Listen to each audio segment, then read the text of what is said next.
Herzlich willkommen bei Video Wissen. Wir drehen heute eine Aufnahme im Gesellschaftshaus der Stadt Sonneberg zu einem ganz speziellen Thema. Es geht um die künstliche Intelligenz. Wir haben hier eine Veranstaltung gehabt im Laufe des heutigen Tages, wo wir also vor Schülern und vor Firmen die aktuelle Entwicklung der KI präsentiert haben und diskutiert haben. Und jetzt zum Abschluss des Tages gibt es eine Podiumsdiskussion mit den beiden Experten, die wir hier eingeladen haben. Das sind, ich möchte sie kurz vorstellen, zu meiner Rechten Dr. Martin Schiele, der in Ilmenau Fahrzeugtechnik studiert hat und sich im Weiteren dann jedoch softwaremäßig auf die KI, auf die künstliche Intelligenz spezialisiert hat. Und das war so erfolgreich, dass er mit anderen Partnern zusammen eine Firma gegründet hat, die AIUI GmbH, die Firmen bei der Installation und bei der Bewältigung von Problemen der künstlichen Intelligenz berät und auch konkrete Lösungsvorschläge umsetzt. Des Weiteren haben wir hier Michael Hipke.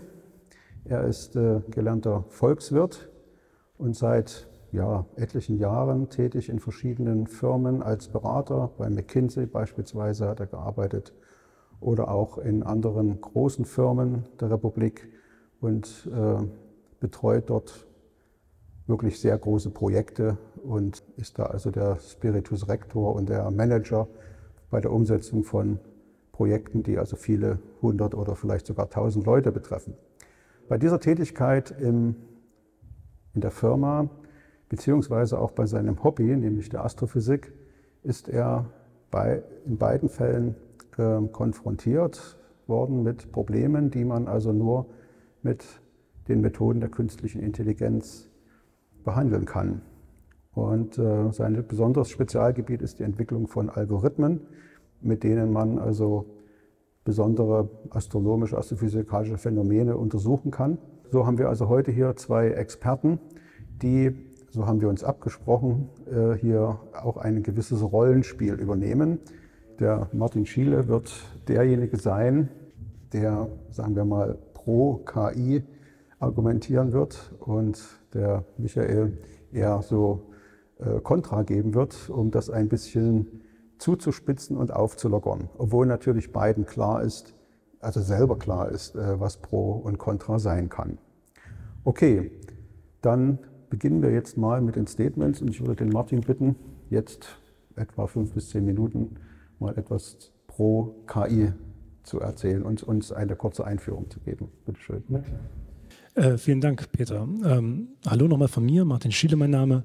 Und wie der Peter gerade schon gesagt hat, ich habe heute die positive Rolle, zumindest aus meiner Sicht, inne und möchte mal so einen kleinen Abriss über meine KI-Erfahrung der letzten Jahre geben, was sich gerade so tut und wo die Reise womöglich hingeht. Ich habe an der Technischen Universität Ilmenau studiert, bin eigentlich Fahrzeugtechniker, also habe mich eher mit Thermogasdynamik beschäftigt, bin dann dort am Fachgebiet hängen geblieben und habe mich mit KI-Programmierung auseinandergesetzt. Ganz einfach, weil ich mir dachte, das ist ein interessantes Thema. Das war 2017 und habe mich dann dort hinbegeben. Damals war es noch so, dass es viel um Industrie 4.0 ging, also prädiktive KI-Modelle, die für das Schauen, ob Maschinen noch gut sind oder nicht, genutzt werden oder Bilderkennung und so weiter. Und das hat sich in den letzten Monaten oder 2 Jahren, sagen wir es mal so, stark geändert. Und ChatGPT, was Sie wahrscheinlich auch alle schon gehört haben oder selbst benutzt haben, kennen, hat diese Wende herbeigeführt. Vorher war es so, dass KI schon bekannt war, aber es hat die Bevölkerung nicht so stark durchdrungen. OpenAI hat es tatsächlich geschafft, dass jeder von Ihnen ganz problemlos mal online gehen kann und das mal ausprobieren kann. Und das hat zu einer extremen Adaption geführt und dazu, dass jeder mal probieren kann, was mit KI mittlerweile möglich ist. Die Leute bei OpenAI, als sie das System erstellt haben, denen war selbst nicht klar, dass das funktionieren könnte und waren überrascht. Ich habe gelesen, dass Sam Altman, der CEO von OpenAI, wohl bei Bill Gates zu Hause war und die haben ihm dann so eine Vorversion gezeigt. Der hat dann medizinische Fragen gestellt und war erstaunt darüber, dass dann irgendwie sinnvolle Antworten rauskamen, woraufhin sie dann auch entschieden haben, das so offen für alle zugänglich zu machen. Und seitdem hat sich viel getan. Also was OpenAI getan hatte, war ein proprietäres Modell, also ein Modell, was man nicht einfach benutzen kann, ohne die zu fragen, online zu stellen. Aber seit es die gibt, gibt es eine große offene Community mit freien Modellen. Ja, also das heißt, jeder von Ihnen kann sich Software runterladen. Da gibt es zum Beispiel eine, die heißt LM Studio, kann man runterladen, auf dem Laptop installieren und kann einfach Modelle ausprobieren. Kann die runterladen, damit rumspielen. Ja, ganz lokal. Also die Daten gehen nicht raus, man kann Sachen ausprobieren, man kann sich eine virtuelle Freundin bauen, das machen auch viele, ja, und kann damit rumspielen. Also was ich sagen will ist, von diesen unternehmenszentralisierten KI-Themen, die sind immer mehr jetzt in die Bevölkerung gestreut und werden ja demokratisiert, wenn man so möchte. Also jeder hat die Möglichkeit, selbst rumzuprobieren, unabhängig von den großen Firmen, und kann sich da einbringen. Und wir sehen gerade ganz stark im Unternehmenskontext, dass die Nachfrage groß ist und dass die Leute viele vor allem Digitalisierungsthemen damit angehen wollen. Das heißt, diese komplexen Modelle sind in der Lage, halt Text gut zu verstehen und man kann damit hervorragend diese Digitalisierungsthemen, die in Deutschland vor allem sehr stark vorherrschend sind, angreifen und automatisiert bearbeiten, zumindest zum Großteil. Nicht 100%, aber viel. Und ich glaube, KI ist für Deutschland und uns alle die Chance, diese langweiligen Prozesse, diese Dokumentenarbeit nicht ganz abzuschaffen, aber zumindest auf die Maschinen umzulegen, um uns dann mehr Freiräume für sinnvolle Tätigkeiten zu verschaffen. Und das sind nur die Sachen, die wir die letzten, sagen wir mal, 12 Monate gesehen haben. Ja. Die Entwicklung ist so rasant. Ich kann immer nur sagen, ich mache das auch im Gespräch mit den Geschäftsführern, wenn es um KI generell geht. Ich sage, ich liege jeden Abend im Bett und gucke quasi im Internet, was gerade wieder Neues rausgekommen ist, um es mal so zu nennen. Da gibt es Channels wie Reddit, Discord oder teilweise auch Twitter. Da findet man die aktuellen News, wo dann die Cracks zusammenkommen und sagen, was habt ihr heute gemacht und dies und das. Und da findet man gefühlt jeden Tag Artikel über Themen, die allein an sich eine riesige Tragweite haben. Also es passiert so viel in dem Feld, das kriegt man so gar nicht mit. Und ich muss sagen, obwohl ich nichts anderes mache, habe ich schon das Gefühl, dass ich nicht hinterherkomme. Die Entwicklung ist so schnell, dass ich davon ausgehen würde, dass wir in wenigen Jahren Modelle haben, die wirklich komplexe Aufgaben lösen können, wo wir sagen, das kann heute nur ein Mensch. Und wir können uns hoffentlich darauf freuen, dass ein Großteil der oft sinnlosen Arbeit, die wir tun, ja, ist viel Bürokratie dabei, für Sachen, die einfach da sind, weil sie irgendwann mal einberufen wurden, dass wir sowas wegautomatisieren können und uns tatsächlich auf die wesentlichen Sachen konzentrieren können. Also die Interaktion mit anderen Menschen, ja, das Absegnen von den geleisteten Themen, die die KI gemacht hat, also dass wir sagen, das hast du gut gemacht, so geht's durch. Ja, dass wir halt nicht nur die KI arbeiten lassen, sondern supervisen, ob das okay ist. Und dass wir zunehmend mehr sinnvolle Arbeit machen können. Ich hoffe, das ist eine gute Vision. Ich glaube, da bewegen wir uns hin. Ja, vielen Dank, Martin, für das Pro-Statement. Jetzt bin ich gespannt, Michael, auf das Kontra-Statement. Ja, wir haben heute Morgen eine große Gruppe von Schülern der 8. und 9. Klassen zu Besuch gehabt und ich hatte die Gelegenheit, dort auch schon einen Vortrag zu machen und mit den jungen Menschen in einen Dialog zu gehen. Und wir haben thematisiert sowohl Risiken des Alltages als auch einige existenzielle Risiken. Ein besonders interessantes Thema für die jüngere Generation finde ich die Frage der Berufswahl. Denn durch KI werden sehr viele einfache Tätigkeiten, repetitive Tätigkeiten abgelöst werden können. In Zukunft wird vielleicht die Maschine Rechnungen bearbeiten, Autos fahren und andere Dinge mehr tun. Und diese Berufe fallen weg.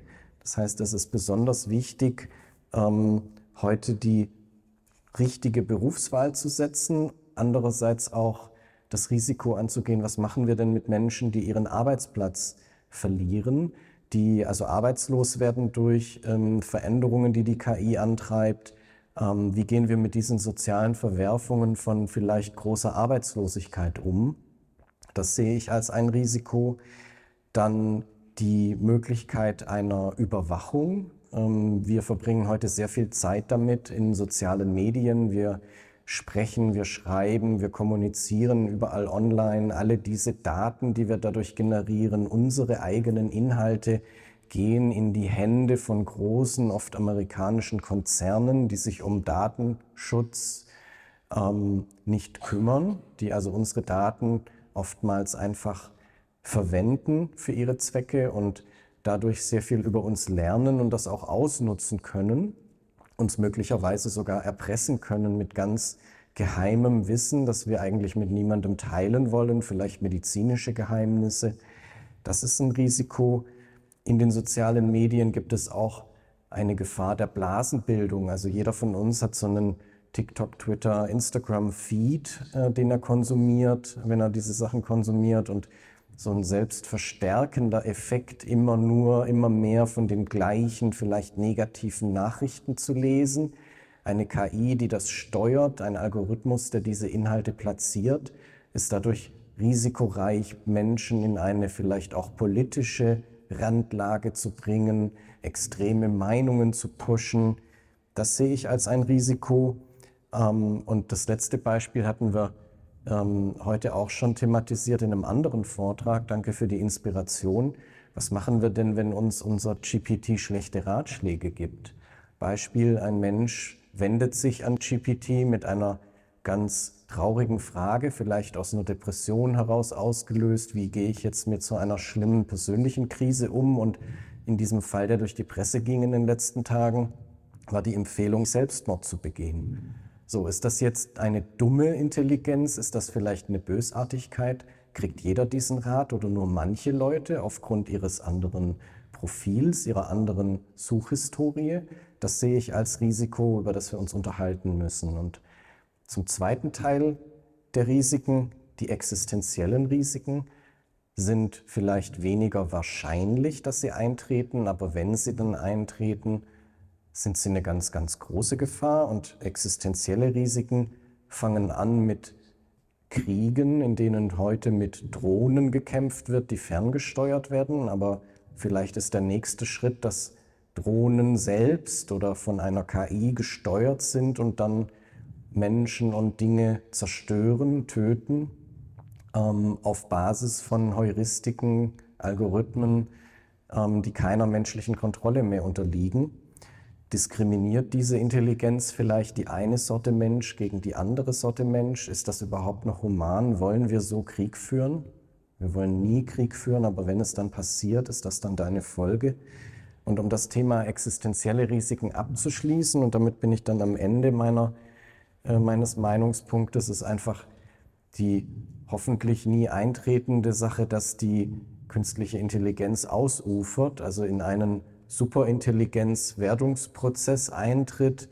Es bildet sich also irgendwo eine Superintelligenz heraus, vielleicht innerhalb von kurzer Zeit verbessert sich dieses Programm immer wieder selbst und erreicht ein Intelligenzniveau, das über unserem liegt, über dem menschlichen. Und wer den Film Terminator kennt oder andere Katastrophenfilme, kennt das Szenario, die Maschinen starten die Atomraketen, löschen die Menschheit aus.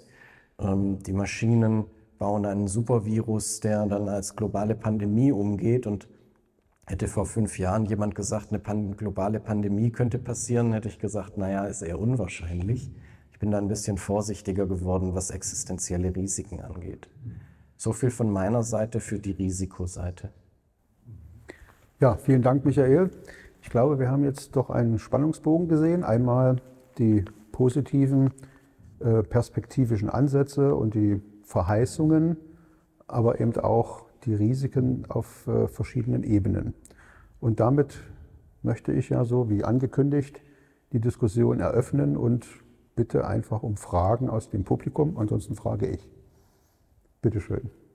Mit dem Selbstmord, das war Gemini, also dieses neue Google-Modell, das gibt es seit ein paar Tagen online in englischem Raum.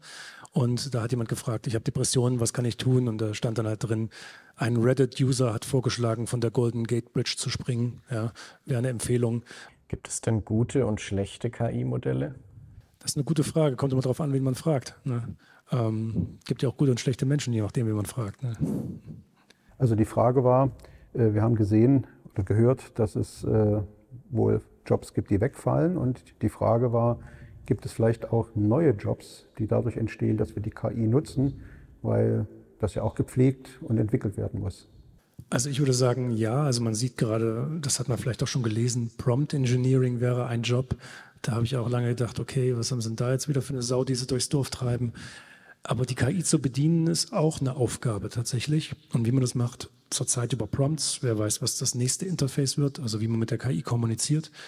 Und das ist tatsächlich ein Job, der schon entstanden ist, wenn man so möchte. Ich weiß nicht, ob Firmen tatsächlich Leute einstellen nur dafür, aber es ist eine bestimmte Vorgehensweise, die man ja erlernen muss, um tatsächlich gut mit dem Modell zu arbeiten.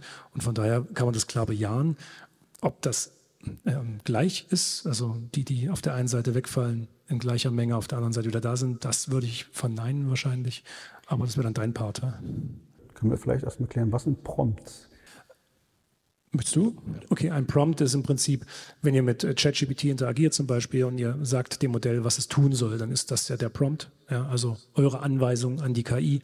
Und wie man das schreibt, beeinflusst maßgeblich das Ergebnis. Ja. Ich glaube, der zweite Punkt ist eine wirtschaftliche Veränderung, ein Wirtschaftswachstum, eine hoffentlich zu erreichende Anzahl neuer Erfindungen, die wir mit Hilfe der KI machen. Also wir werden neue Dinge entwickeln. Ich hatte heute Morgen in dem Vortrag das Beispiel eines fliegenden Autos gebracht, wenn uns die KI hilft, solche neuen Erfindungen zu machen, Krankheiten zu heilen und anderes mehr, werden dadurch ganz neue Berufe geschaffen werden. Jemand muss diese fliegenden Autos auch designen, jemand muss die Drohne, die den Krieg führt, konzipieren. Im Positiven wie im Negativen werden dadurch neue Berufe entstehen. Es gibt noch gute Beispiele. DeepMind, das ist eine Firma, die wurde, ich glaube, 2015 von Google gekauft. Die machen jedes Jahr 500 Millionen Euro Minus. Die verdienen alle noch kein Geld, aber die haben zum Beispiel 2 Algorithmen trainiert schon. Das eine ist AlphaFold, heißt das. Dieser Algorithmus ist frei für die Forschungscommunity, für Unternehmen zur Verfügung stehend. Das ist dazu da, um Proteinstrukturen vorherzusagen. Ich habe es selbst nie benutzt, ich bin kein Experte auf dem Gebiet, aber damit wird es möglich, Medikamente zu entwickeln in einer Vielfalt, wie es vorher nicht möglich war. Also wo früher 100 Jahre gebraucht wurden, um ein paar Proteine korrekt irgendwie zu simulieren, das ist ein sehr komplexes Thema, kann dieses Modell jetzt in einer Tour das Zeug rauslassen und wirklich dazu dienen, um, wie gesagt, Medikamente zu entwickeln, Therapien für Themen in einer Geschwindigkeit und in einer Menge, wie es unmöglich vorher gewesen ist, was jetzt zu neuen Jobs führt, zu neuen Methoden. Und die haben auch auf wahrscheinlich Basis des gleichen Algorithmus auch etwas trainiert, was neue Materialien erschafft. Also ich weiß nicht, wie dieses Modell gerade heißt, das habe ich nicht im Kopf. Aber man kann im Prinzip neue Verbundmaterialien dadurch generieren und dann testen. Die muss man natürlich erstmal bauen, ausprobieren. Und dann hat man vielleicht neue Materialien für Flugzeuge, für Fahrzeuge, für Häuser, für Leitermaterialien. Und da steckt jetzt viel Arbeit drin für die Wissenschaftler und alle, die danach kommen, das dann umzusetzen und ja, in die reale Welt zu bringen. Ja. Genau. Also es baut auf dem auf, was du gesagt hast. Ja, vielen Dank. Weitere Fragen? Die Frage knüpfte an Goethes Zauberlehrling an, der die Mächte beschwört und nachher nicht mehr so richtig weiß, wie er ihr Herr wird. Und wenn man das auf die KI projiziert, wenn wir so richtig in die KI einsteigen, beherrschen wir sie irgendwann vielleicht nicht mehr und haben dann ein richtig großes Problem. Vielleicht versuchen wir uns der Frage so zu nähern, dass ich sie noch mal ein bisschen zuspitze und du so lange an einer Lösung arbeitest. Das Problem ist absolut real, denn wir befinden uns auch im Moment in einem Wettbewerb zwischen Unternehmen, sogar zwischen verschiedenen Ländern und Nationen. Und es gab vor einem halben Jahr in den USA einen offenen Brief von Wissenschaftlern, die gesagt haben, lasst uns eine Pause machen, lasst uns eine Bremse treten, um bestimmte Regeln in der Politik miteinander zu definieren, Grenzen zu setzen, Risiken zu bewerten. Und das war nicht erfolgreich, aber stellen wir uns mal vor, das würde klappen und man würde jetzt eine Forschungspause einlegen. Wer würde sich denn daran halten in anderen Ländern, wie zum Beispiel China? Dort gibt es ein starkes Gefühl des Konkurrierens und Wettlauf mit dem Westen. Insofern glaube ich, dass selbst wenn sich 80% der Forscher und Unternehmen auf etwas verständigen, gibt es immer noch die anderen, die weiter voranrennen. Hast du eine Idee, was man tun kann? Ich glaube, man kann tatsächlich nichts tun. Es gibt dieses Paradigma, dass man sagt, Information sucht sich ihren Weg, man kann sie nicht einsperren, es geht immer weiter. Ich würde es umdrehen und würde sagen, Matrix, der Film, passt ganz gut. Da geht es ja auch um Maschinen, die die Weltherrschaft an sich gerissen haben. Und ich glaube, da sagt einer auch, wir Menschen können doch schon seit Jahrzehnten oder Jahrhunderten gar nicht mehr ohne Maschinen leben. Ja, die meisten würden wahrscheinlich sterben, wenn das Wasser nicht aus dem Wasserhahn käme oder der Kühlschrank nicht mehr funktioniert. Das ist im Prinzip einfach nur der nächste Evolutionsschritt, der uns vielleicht noch ein Stück abhängiger macht als vorher. Ich hatte die Diskussion auf einer Keynote, wo dann auch in der Podiumsdiskussion Mitarbeiter eines Unternehmens Fragen gestellt haben, die sagen, ja okay, wenn jetzt alle nur noch KI benutzen, dann kann ja keiner mehr programmieren. Ja, dann habe ich gesagt, von Ihnen kann wahrscheinlich auch keiner mehr ein Messer schmieden. Ja, ist auch nicht notwendig. Es gibt Leute, die das können und Institutionen. Aber wir entwickeln uns immer weiter nach oben, bis wir dann noch die neuesten Tools benutzen, sagen wir es mal so. Klar, wäre es schlimm, wenn jetzt irgendwas passiert, Ionensturm, also Informationen gehen verloren und keiner kann mehr was. Wir müssen einfach hoffen, dass das nicht passiert. Bei den Maschinen ist es schwierig einzugrenzen, weil, wie du schon sagst, Michael, da wird sich keiner dran halten. Spätestens im stillen Kämmerchen wird geforscht. Ob das jetzt Viruslabore sind, die es gibt, da gibt es auch welche, auch wenn es gefährlich ist. Man kann das nicht aufhalten. Es wird passieren auf irgendeine Art und Weise und wir können eigentlich nur hoffen, dass die Leute, die dann am Drücker sind, die richtigen Entscheidungen treffen. Ich weiß nicht. Das klingt natürlich jetzt ziemlich dystopisch, also eure beiden Antworten.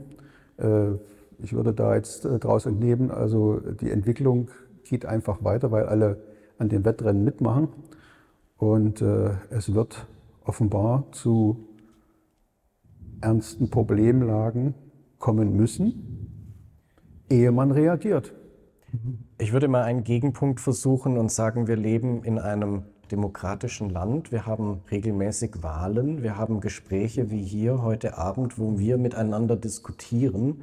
Und ich meine das wirklich ehrlich und authentisch. Wir müssen miteinander einen Weg finden. Wir müssen gute Vorschläge machen über Grenzen, über Strafen. Ein Beispiel aus dem Militärbereich, wenn es darum geht, autonome Waffen zu entwickeln, dann hört sich das auch so an wie, der Chinese baut vielleicht eines Tages den Kampfroboter oder die Kampfdrohne und wir können da gar nichts tun. Das ist tatsächlich nicht so. Es gibt im Kriegsrecht die Genfer Landkriegsordnung von vor über 100 Jahren. Da haben alle Nationen dieser Welt miteinander diskutiert und beschlossen, dass kein Giftgas zum Einsatz kommt. Und daran haben sich seitdem, also nach dem Ersten Weltkrieg, auch wirklich alle gehalten.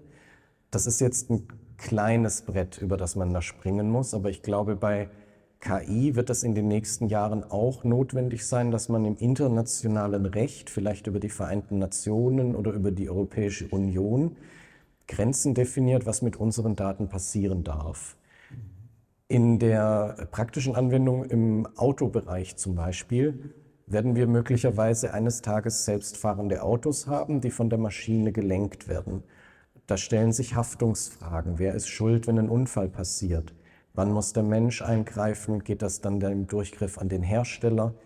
Diese Diskussion ist gerade erst im Entstehen. Diese Gesetze sind gerade in der Findung. Da müssen wir die Leitplanken setzen und das müssen wir besprechen. Ja. Und man muss auch sagen, selbst jetzt mal diesen ganz abstrakten Fall, es gäbe ein KI-Modell, was Selbstbewusstsein hat und sich weiterentwickelt und weiter optimiert, dann steht immer noch die Theorie im Raum, dass es am Ende wahrscheinlich so intelligent wäre, dass es sich für uns Menschen gar nicht interessiert. So wie du vorhin meintest, wie wir uns für die Affen im Dschungel nicht interessieren. Wir gucken uns die im Zoo an. Ja? Aber wir beachten sie natürlich bei unserer Expansion nicht als Spezies. Ja? Es gibt ein paar Bereiche, da sagen wir, grenzen wir ab, Naturschutz und so weiter. Aber im Großen und Ganzen kümmern uns die anderen Arten wenig. Und so könnte sich natürlich auch die KI verhalten, wenn es so wäre. Aber dass es wirklich ein Interesse daran hätte, uns irgendwie zu schaden, ist unwahrscheinlich, selbst wenn dieser Fall eintreten würde. Nun ist es ja so bisher, dass die KI uns, also dass die Reaktion der KI dergestalt ist, dass sie uns ein Bild gibt, einen Text schreibt oder vorliest Und das ist es auch. Aber wenn wir das mal weiterdenken, kann man diese Dystopien dadurch vielleicht verhindern, dass man sagt, okay, wir statten die KI auf keinen Fall mit, sagen wir mal, körperlichen Fähigkeiten aus. Weil das bringt es ja nochmal etwas weiter, dass sie selbstständig sich im Raum bewegen kann. Bis jetzt ist es ja im Prinzip ein Programm, was auf einem wie auch immer großen Server läuft, Punkt. Aber in dem Moment, wo es selbstständig wird, könnte es sein, dass sich weitere Sachen daraus ergeben, dass also eine KI einen Selbsterhaltungstrieb entwickelt und so etwas und dann, dass es dann gefährlich wird und dass man das vielleicht unterbinden kann. Das ist tatsächlich bereits ein bekanntes Forschungsgebiet. Ich würde spontan sagen, was machen wir denn mit dem Automobil? Das lässt sich auch als Waffe einsetzen. Ein selbstfahrendes Auto, was auf dumme Ideen kommt, könnte auch Menschen anfahren. Die Welt ist so vernetzt, also selbst wenn dieses KI-Modell, was auch immer das ist, keine physische Hülle hätte, sie könnte, selbst eine Samsung-Waschmaschine hat Internetzugang, ja, dann brennt die halt ab und fackelt die ganze Bude nieder. Also es gibt so viele Möglichkeiten, jemanden zu schaden mittlerweile über das Internet. Wenn wir die KI innerhalb von von einem Computer haben und sagen, die darf hier nicht hinaus, dann kann es doch gelingen, durch Gespräche mit den Menschen Baupläne für schlimme Dinge zu transportieren. Wenn die KI zum Beispiel sagt, ich gebe dir jetzt ein Medikament gegen Krebs, stell das mal her, dann geht der Mensch ins Labor und produziert das und verabreicht das einem Menschen und vielleicht ist das Molekül, das dabei generiert wird, unglaublich kompliziert und die ersten Versuche sind erfolgreich und das Ding macht sich dann doch selbstständig und ist irgend so eine Nanomaschine, die die Welt erobert. Ich glaube, ganz verhindern kann man es nicht. Das Risiko bleibt. Vor allem, wenn es viel intelligenter ist als wir. Ne? Genau. Okay, vielen Dank. Hat mich jetzt nicht beruhigt, aber ich gebe jetzt mal wieder den Diskussionsfaden ins Publikum zurück. Gibt es noch Fragen? Ja, die Frage war jetzt bei so vielen Dystopien, ob wir nicht auch was Positives abgewinnen können. Und die Frage war, wie kann es denn im positiven Sinne mit der KI weitergehen? Bitte. Also die Wunschvorstellung ist natürlich, man setzt sich beispielsweise an den Computer oder an ein Mikrofon, was auch immer, und hat eine Aufgabe. Beispielsweise eine Abschlussarbeit schreiben, das wäre mal die einfachste. Oder aber eine komplexere. Ich muss jetzt ein Gerät bauen, das die und die Anforderungen hat, und bitte entwickel mir das. Man gibt einfach eine komplexe Aufgabe mit bestimmten Randbedingungen, ja, wie das auch heute bei Unternehmen passiert. Man hat ein Lastenheft, was soll eine Maschine können, wie groß soll sie sein, wo soll sie arbeiten und so weiter. Ja, gibt man rein und sagt, bitte entwickel mir das. Mach alle technischen Zeichnungen, mach die Auslegung, schreib mir eine Dokumentation dazu, baue mir die Software, die dann darauf laufen soll. Und die KI läuft los und entwickelt innerhalb von einer Woche oder was auch immer genau die Produkte, für die wir heute ein Jahr lang ein 20-köpfiges Team brauchen. Ne? Also einfach denkt alles, was wir sonst am Computer selbst machen, für uns. Das ist im Prinzip das Ziel, auf das wir hinarbeiten. Dass es die letzte Erfindung ist, die wir jemals machen müssen, so heißt es ja, weil die KI das alles vordenkt und entwickelt und testet, so wie wir es gerade machen, mühselig, muss man ja sagen. Das ist das Ziel und da geht die Reise hin. Ich glaube, da werden wir irgendwann sein. Ich würde das Beispiel AlphaFold nochmal aufgreifen. Das ist, glaube ich, ein sehr gutes. Das ist ein künstliches maschinelles Learning-Algorithmus, das Proteinfaltung sehr viel besser kann, als es jemals möglich war. Und die Erwartung ist aktuell, dass dadurch in den nächsten 5 bis 10 Jahren sehr viele Krankheiten geheilt werden können. Also die künstliche Intelligenz in der Medizinforschung zum Einsatz kommt und in diesem Basisszenario werden wir viele Krankheiten heilen können. Und ich glaube, man darf hoffen, dass vielleicht noch zu unseren Lebzeiten alle Krankheiten geheilt werden können. Das ist vielleicht ein sehr optimistisches Szenario, aber die Bandbreite des KI-Nutzens im Bereich der Medizin ist zwischen hoch und extrem hoch. Und das wird uns eine Welt ermöglichen mit weniger Leid. Das ist unglaublich viel wert. Jeder, der selber mal krank war, kranke Angehörige oder Freunde hatte, weiß, wie wertvoll Gesundheit sein kann. Und als zweiten Punkt das Thema Wohlstand. Wenn wir die KI einsetzen, um bestimmte Berufe zu ersetzen, dann heißt das ja nicht, dass dadurch alle ärmer werden und arbeitslos werden, sondern die Arbeit, die wird ja trotzdem noch verrichtet in einer Form, dass die Maschine das tut und der Mensch hoffentlich bessere Dinge dann machen kann. Vor 100 Jahren haben wir alle auf dem Feld harte körperliche Arbeit leisten müssen oder im Steinbruch oder im Bergwerk.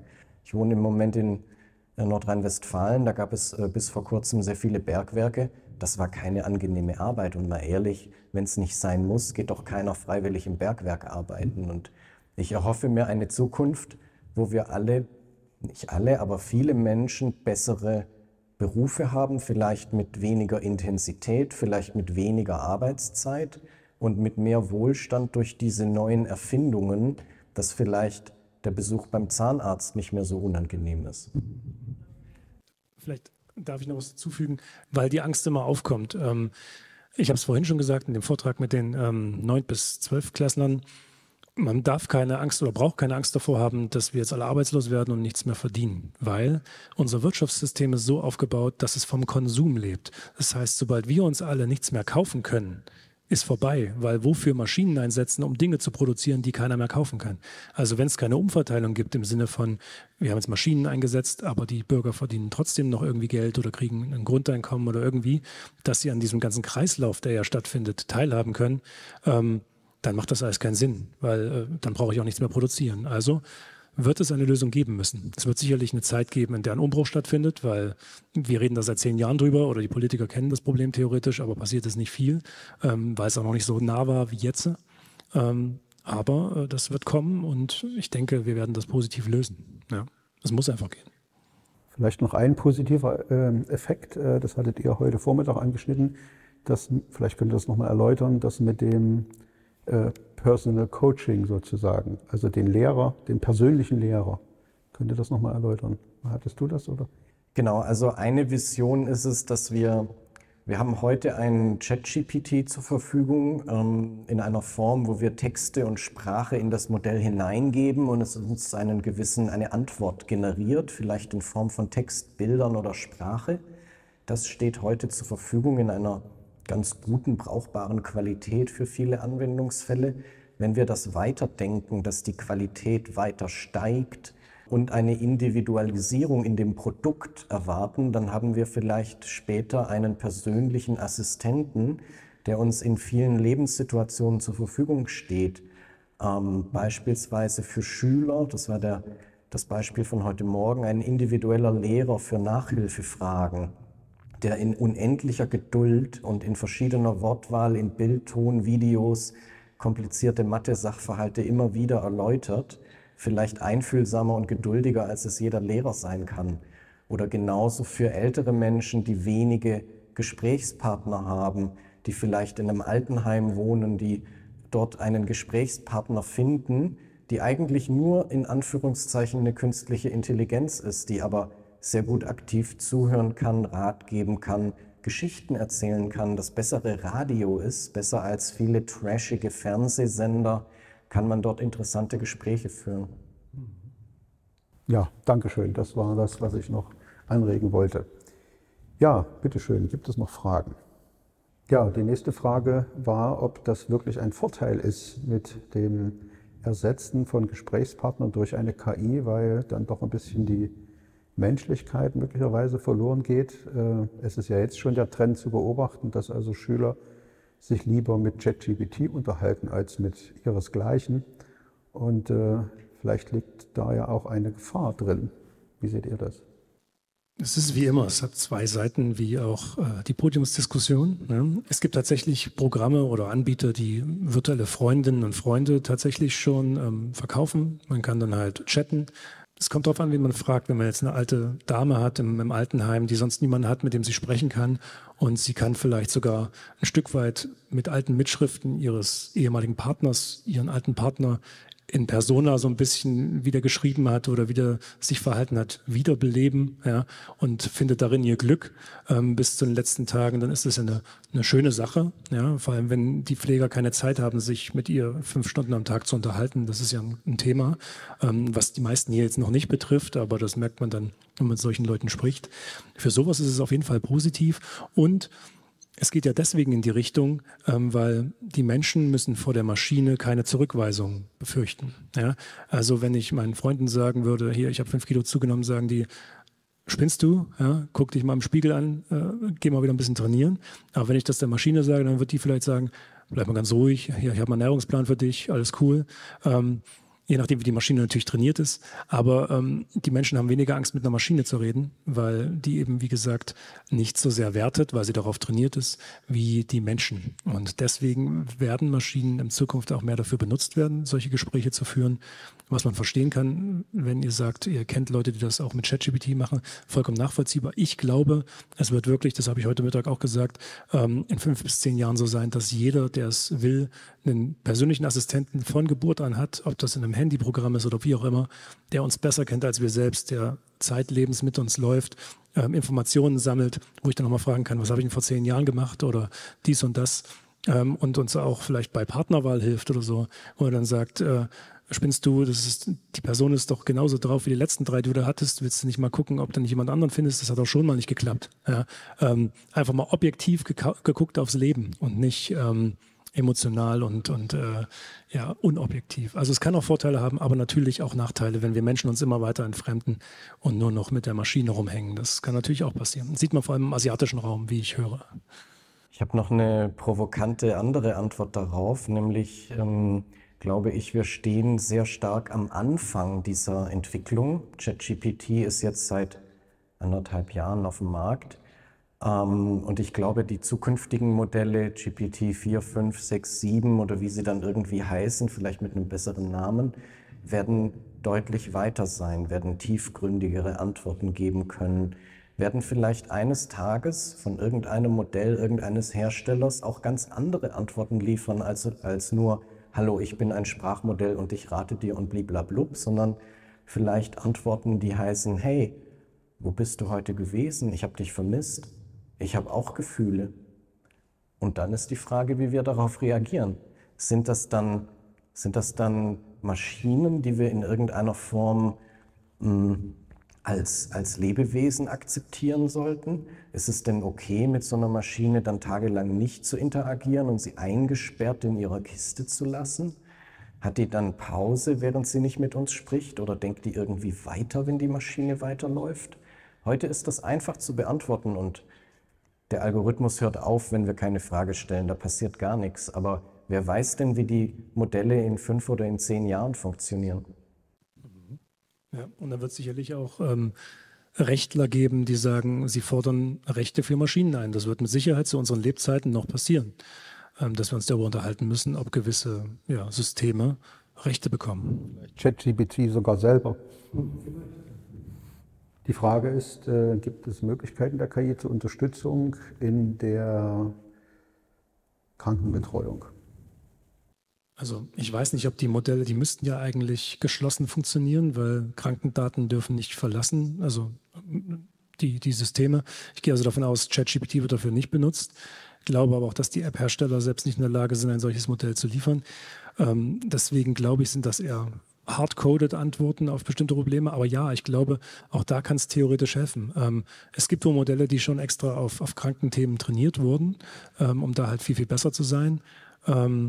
Da wird die Reise auch mit Sicherheit hingehen. Ich sag mal, wo gerade die Reise hingeht, ist, dass die Modelle kleiner werden auch zum Teil, um eben auch auf dem Mobiltelefon zu laufen. Und wenn man dann so eine App hat und hat das bei sich, dann kann man sicher sein, die Daten verlassen, also die Anfragen, die man hat, verlassen nicht das Handy. Und man kann auch eine gute Beratung ermöglichen. Also dann könnte ich es mir vorstellen, aber jetzt aktuell weiß ich noch nicht. Ich kann die Frage auch nicht beantworten, aber letzte Woche wurde der größte Hacker Finnlands verurteilt zu 7 Jahren Gefängnis.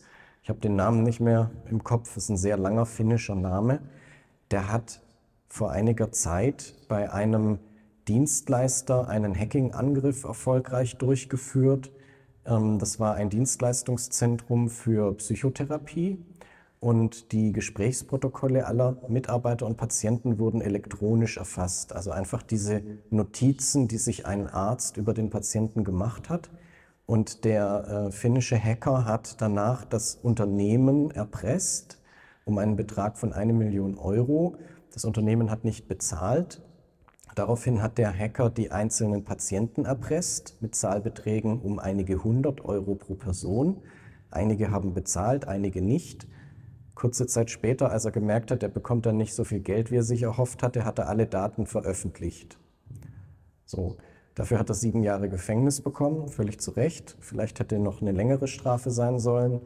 Das sind durchaus Risiken, über die wir uns unterhalten müssen. Wo werden solche Daten gespeichert, die in Chatprogrammen eingegeben werden, reingesprochen werden? Landet das auf einem Server in Amerika? Ist das irgendwann alles online? Im Moment muss man aus Risikogesichtspunkten davon ausgehen, dass all das, was ich in ChatGPT hineingebe, möglicherweise schlechte Verwendung findet. Ja, das ist ja ein generelles Problem, was nicht erst jetzt mit ChatGPT auftritt. Also die Haltung, die sichere Haltung von Daten. Ja, aber eben auch. Ja, die Frage ging danach, ob ChatGPT oder andere Programme mal so intelligent werden, selber eine Maschine zu entwickeln, die dann komplett ohne den Menschen auskommt und Dinge tut, die wir uns selber überhaupt nicht vorstellen können, weil wir sie selber nicht einmal programmiert haben und vorgesehen haben, was diese Maschine können kann, weil es eben die superkluge KI gemacht hat. Ich hoffe nicht, ich fürchte ja. Ich halte das durchaus für ein Risiko, das eintreten kann. Ich glaube aber, dass wir eine gute Chance haben, das zu verhindern, weil eine solche Entwicklung eher nicht an einem Tag oder in einer Sekunde passieren wird. Das ist meine Hoffnung. Wenn so etwas passiert, dass ein Programm eine selbstlernende Intelligenz, künstliche Intelligenz, ein gewisses Level erreicht hat und wenn es dann super schnell sich selbst verbessert oder andere Maschinen baut, das ist das Risiko. Da reden wir über eine Zeit, die schneller ist, als der Mensch darauf reagieren kann. Also auf gut Deutsch, ich gehe in den Feierabend, ich komme morgen wieder und die Welt ist schon zu Ende. Wenn das passieren sollte, dann ist es ziemlicher Mist. Ich halte das für eher unwahrscheinlich, dass das so schnell geht in der Praxis, denn ein Problem besteht ja nicht aus einem Problem und die KI löst das und dann ist irgendwie alles gelöst, sondern es werden viele Probleme sein. Ich brauche einen größeren Server, den muss ich bestellen. Dann kommt das nächste Problem, der Stromverbrauch ist zu groß, was auch immer. Es wird, wie bei vielen Erfindungen, ist das so eine gewisse Kette von Dingen, die man erfinden muss. Und meine Hoffnung ist es, dass das Monate und Jahre dauert und wir Menschen die Zeit haben, Grenzen zu setzen und das Thema zu verändern. Ich stimme dir vollkommen zu. Eine Sache noch zum Hinzufügen. Ich glaube, vor 2 Jahren war das ungefähr, da gab es eine Studie, da hat man 2 Chatmodelle miteinander reden lassen. Oder das ist 1,5 Jahre her, ich weiß nicht mehr genau.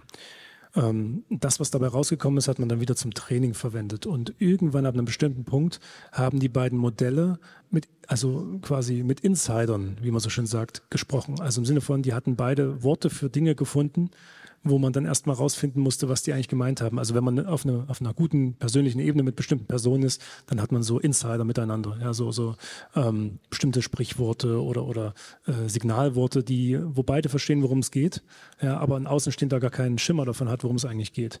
Und das haben diese Modelle dann auch gehabt und man musste dann quasi den Chat hochscrollen, um sozusagen um zu verstehen, was ist das da für eine Sprache? Also die hat sich dann teilweise sogar verändert, ja, und das zielt ja genau darauf ab. Das heißt, wenn eine KI besonders gut und effektiv wäre und neue Entwicklungen vorantreiben würde, dann würde die ganz klar sie würde darauf aufbauen, was wir angefangen haben, aber um besonders effizient und noch besser zu werden, würde sie am Ende in einer eigenen Sprache Code schreiben oder ganz andere Geometrie verwenden, kann man nicht genau sagen, aber das ist ja auch das, was wir uns davon erhoffen, eben ein Blick hinter das, was wir bisher erreicht haben, noch weiter voran. Und das wird mit Sicherheit mit Technologien einhergehen, die wir erstmal überhaupt nicht verstehen werden. Und wenn wir das langsam genug hinkriegen, weil die KI sich ja eben auch nicht unbegrenzt entwickeln kann. Also im Sinne von, die braucht ja Ressourcen, um sich selbst weiterzuentwickeln. Heute kostet das Training eines KI-Modells ungefähr 100 Millionen Euro. Etwas, was wirklich so auf dem Niveau von ChatGPT ist. Und das beinhaltet im Prinzip einen Haufen Ressourcen. Ja. Wie das in 5 Jahren aussieht, dann wird das, was heute 100 Millionen kostet, vielleicht nur noch 1.000 Euro kosten. Das ist die Frage, aber ja, die Hoffnung bleibt, dass es doch noch ein bisschen dauert und nicht von heute auf morgen geht. Ja, vielen Dank. Gibt es noch Fragen? Eine interessante Frage hier in Sonneberg zur Astronomie. Kann die KI uns helfen, Leben im Universum zu finden? Michael. Gerne. Die direkte Antwort darauf ist ja, natürlich. Vorausgesetzt, es gibt anderes Leben. Also andersrum. Es gibt Leben im Universum, wenn wir annehmen, wir sind Leben. Die Frage ist ja, gibt es noch anderes Leben weiter draußen? Und wenn ja, wie sieht das aus und können wir das finden? Und die KI ist immer schon jetzt mindestens ein Werkzeug. Und ich habe jetzt keine direkte Idee, wie die KI plötzlich Chaka macht und das große Tor aufstößt und dann sagt, ah, hoppla, das Signal, das war schon immer hier, ich habe es erkannt. Das ist so ein bisschen so ein Traumwunsch von vielen Forschenden, die sagen, wir haben nur noch nicht den richtigen Kanal gefunden. Wir schalten unser Radio auf den richtigen Kanal und dann plötzlich sind wir im galaktischen Club und dann sind wir da angekommen. Ich halte das für sehr unwahrscheinlich, denn wir haben echt schon viel versucht. Für viel wahrscheinlicher halte ich es als Werkzeug. Wir haben riesige Datenmengen, Himmelsbeobachtungen in allen Wellenlängen, vom Radio, im optischen, Gammastrahlen, was auch immer. Es gibt tausende Teleskope auf der Welt, die kontinuierlich den Himmel beobachten, Fotos anfertigen, Daten sammeln. Und im Moment ist der Mensch sehr manuell unterwegs, schaut sich diese Fotos an. Es gibt auch Algorithmen, die dann in den Daten zum Beispiel nach anderen Planeten suchen. Das ist auch ein Hobby- und Forschungsgebiet von mir selbst. Finde ich super interessant, wie man jetzt aus der Helligkeit eines Sterns darauf schließen kann, dass vielleicht ein Planet den umkreist. Aber alle diese Maßnahmen sind immer noch sehr manuell. Ich muss die Daten in den Computer einlesen, der rechnet dann 7 Stunden, dann bekomme ich irgendwie eine Antwort, eine Grafik, die ich interpretieren muss. Und ich glaube, wir werten nur einen ganz, ganz kleinen Teil aller Daten im Moment vollständig aus. Wir können also bestehende Daten sehr viel umfangreicher auswerten und vielleicht entdecken wir dadurch Phänomene, die wir bisher übersehen haben. Und Leben kann ja auf 2 Arten gefunden werden. Entweder es handelt sich quasi um biologisches Leben, also zum Beispiel ein Planet, der irgendwie ganz weit entfernt Licht aussendet. Wir empfangen das Licht und analysieren dann, aha, da sind also bestimmte Gase in der Atmosphäre, zum Beispiel Nikotin oder FCKW. Und das muss offensichtlich irgendwie ein biologisches Lebewesen sein, der da eine Zigarette geraucht hat. Und aufgrund von dieser Beobachtung schließe ich dann auf Leben. Das ist die eine Methode und da hilft KI bereits heute bei der Analyse von solchen Spektren. Also das sind dann die Lichter in verschiedenen Farben, die man da analysiert, um dann auf diese Gase der Atmosphäre zu schließen. Und der zweite Punkt sind eben Techno-Signatures, wie man auf Englisch sagt, also technische Signaturen, zum Beispiel Radiosignale. Und es gibt Millionen Tonnen Gigabyteweise Beobachtungen im Radiobereich, die keiner je vollständig ausgewertet hat. Also wenn es da draußen jemanden gibt, der in sein Funkgerät spricht, dann ist die Wahrscheinlichkeit extrem hoch, dass da keiner zugehört hat von uns. Also die KI, die da sitzt und einfach nur zuhört, die wäre schon die halbe Miete. Ja, danke schön. Gibt es noch Fragen? Die Frage war, ob es eine KI gibt, die uns einen künstlichen Menschen herstellen kann. Ja, ob daran gearbeitet wird, im Prinzip war die Frage. Ne? Es gibt ja welche, ich habe so einen Roboter vor mir, da gibt es irgend so einen, ich weiß nicht, Hersteller, die machen die ganze Zeit so ein Robotergesicht. Ich weiß nicht, wie das Ding heißt, ob du... Liegt's auf der Zunge. Das ist Robotics aus Kanada oder USA. Und die reisen damit rum und das hat halt gute Gesichtsmimik und wird sicherlich auch im Hintergrund Systeme wie ChatGPT. Dynamics. Ja, die machen welche für militärische Anwendungen, generell für Unternehmen, aber da gibt es welche, die machen so Menschengesichter und arbeiten dran. Ich habe auch schon Fabriken oder Videos von Fabriken in China gesehen, wo die ganze Körper bauen. Ne? Also die Reise geht auch dahin, also dass man sagt, man hätte wirklich wie in iRobot in dem Film einen Haus- und Hofroboter, der einem bei vielen Arbeiten hilft. Ich würde sogar behaupten, dass man heute viele Sachen schon machen kann, weil am Ende liegt es nur an den Daten, die wir fürs Training benutzen. Wenn wir einen Roboter menschlich machen wollen, müssen wir ihm auch die sensorischen und vielleicht auch hormonellen Einflüsse mitgeben, denen wir unterliegen. Also das heißt nicht nur Visio, also Augen, Audio, Fühlen, ja, ein Gleichgewichtssinn vielleicht noch. Was war es noch? Gab ja noch einen. Riechen, ja, zum Beispiel. Man kann aber noch viel mehr Sinne hinzufügen, weil Maschinen, die können wir mit Sensoren ausstatten, wie wir möchten. Aber vielleicht auch Hormone, dass die sich auch emotional verhalten, ja, wenn wir das wollen. Eigentlich wollen wir das ja nicht, aber Vielleicht ging die Frage noch in die Richtung, dass man ein biologisch ähnliches Wesen schafft wie den Menschen. Gar nicht mal auf der Basis von Stahl und Motoren und Sensoren, sondern auf rein biologischer Basis. Also so eine Art Frankenstein. Könnte man Gentherapie ja machen, theoretisch. Ja, also ich glaube, da gibt es zwei Antworten drauf. Das eine ist vielleicht die technische Frage. Wir bauen einen Roboter aus Metall und Plastik und mit Motoren. Und das ist ja ein Forschungsgebiet schon seit 100 Jahren. Also dieser mechanische Türke, der Schach spielen sollte, war mal der Anfang dazu. Aber das hat einen langen Weg hinter sich und da sind wir noch nicht besonders weit gekommen. Also wir hatten heute ein Video geguckt in einem anderen Vortrag über mechanische Fußballspieler, also die Robot-Fußball-Weltmeisterschaft, kann man bei YouTube sich anschauen. Das hat ein Leistungsniveau, was ziemlich gering ist. Also das sind so kleine Männchen, die irgendwie versuchen, übers Spielfeld zu hüpfen. Die sind noch nicht so agil, noch nicht so schnell wie der Mensch.